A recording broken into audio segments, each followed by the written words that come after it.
your work sets a beautiful and powerful example of how designers can work with existing materials. But to begin with, maybe you can tell me a little bit more about your background.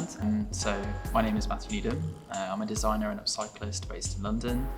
I studied my bachelor's degree in women's wear at Central St Martin's and did my master's degree at Central St Martin's as well. I didn't start upcycling until maybe my second year at school, and I didn't know what I was doing. I just knew that I really liked old things, and I was really attracted to the history that they have. And it was this story of a group of people who have made their clothes from things they found on this journey, and they were kind of making this new humanity. There's a real anthropological angle also to your work. Yeah, 100%. And it really just opened my eyes to this alternative way of thinking. I remember the St Martin's runway was kind of this prestigious space, and I just liked the idea of bringing the trash and just showing the trash there and kind of and confronting people with it, or yeah, exactly, challenging their thoughts about what value this material has. Exactly. It's become a huge question of value for me, not financial value, but the idea of emotional value contained within garments, and the materiality and how the materials that the garments are made of can tell a story. It's the same thing like if you find something in a vintage store, like a charity shop in like Paris, and you remember that jacket that you bought, you know, and it's very specific thing. You have a story attached to it that now belongs to you. And in your work, you familiarize like materials that are not really common in the fashion space. Like you work with like plaster and insulation material and like stones even. And how do you go about that? I think for me, a lot of the aesthetic comes from growing up in a house that was never finished.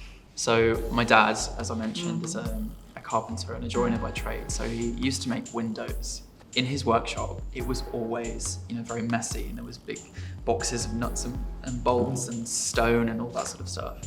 I don't know why I'm so attracted to them. I just find them really nice to look at, and I get really excited when I see stone and wood. And I think it's almost like this. We were talking about anthropology because it does have a huge presence within my work, and this idea of I say man-made instead of human-made purposefully, because I think the world was curated in the viewpoint of the male gaze.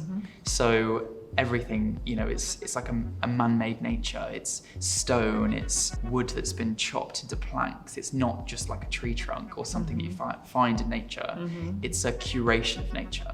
It's this idea of presenting a postmodern nature. I think that's just the thread throughout my work. We curate the world around ourselves to benefit ourselves.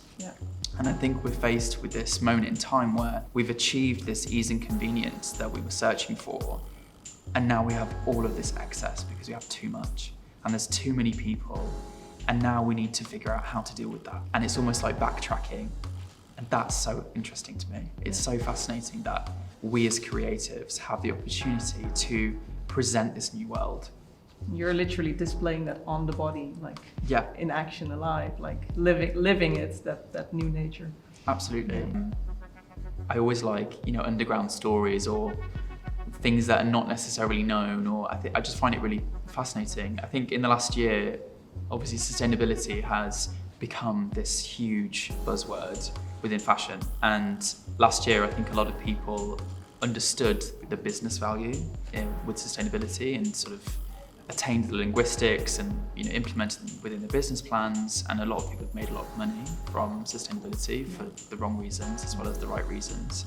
And it is more difficult now to stand out and place yourself within the industry because it's very oversaturated, it's very polluted with a lot of wrong messages at the same time. I don't know if that's the right way to put it. But there's a lot that goes unnoticed as well. To really know where it's coming from and to what extent it was recycled, it's pretty hard to gauge, I think. No, 100%. I think with this artistic research project, that's where the research is going in for me, because yes, I've been upcycling and using materials that I find and making stories around them, but I think the truth is really what I'm looking for now. It's to understand more about how materials are recycled. It's not just about upcycling them, but asking how is that circular? The circularity and talking about circularity within my work and within the industry, I think is something that is absolutely essential for the future.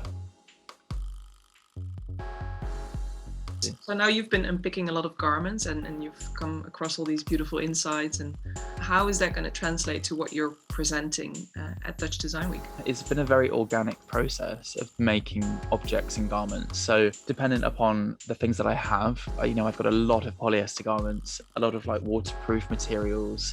So those garments become like main garments. The idea is that each garment contains the majority of that material category so that it can be more easily recycled afterwards or unpicked or, understood even.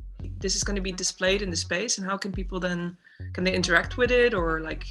And I know that we spoke about it being like people unpicking and stuff like that. And I think at this late stage, I think it would be an add-on. So I think this time it's not the case. I very much wanted to invite the viewers and the audience to be unpicking the garments in the space and making the clothes from it, or just unpicking, because the process of doing that is very therapeutic and it's also very reflective. In a very intimate way, you understand how something might be made or how something was made, who might have made it. And you'll be surprised. I'm surprised. I mean, it's of course very much designer-like to go and look at all the little details and the finishings, but many people don't even care or don't even know how the garment is constructed in the first place. Yeah, or maybe even many designers as well. They probably don't. Yeah, probably. A lot of the time, people are we want things done fast, and we become quite ignorant.